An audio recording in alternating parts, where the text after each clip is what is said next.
நீங்கள் பார்த்துக் கொண்டிருப்பது உள்ளாட்சி சாரல்.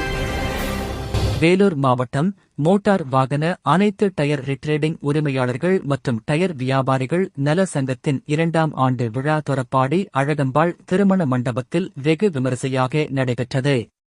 இதில் கௌரவ தலைவர் ஹாஜி எம் முஷ்தாக் அகமது, தலைவர் ஹாஜி பி அக்பர் ஷரீப், செயலாளர் லுத்புல்லா, பொருளாளர் காதர் ஷரீப், துணைத் தலைவர் கரீமுல்லா, துணைச் செயலாளர்கள் சிவலிங்கம், காதர் பாஷா, அவை தலைவர் அஸ்மதுல்லா பாபா, சங்க ஆலோசகர் ஹாரூன், இணைத் தலைவர் விஜயகுமார், இணைச் செயலாளர்கள் அமீன் பாஷா, இர்ஷாத், துணைப் பொருளாளர் சையத் லியாகத் மற்றும் மேல்மட்ட உறுப்பினர்கள், செயற்குழு உறுப்பினர்கள், நிர்வாகிகள் என பலர் கலந்து கொண்டனர்.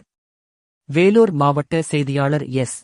சுதாகர். தெரிந்து கொள்ள எங்களை சப்ஸ்கிரைப் பண்ணுங்க, அப்படியே பெல் சிம்பலை கிளிக் பண்ணிடுங்க.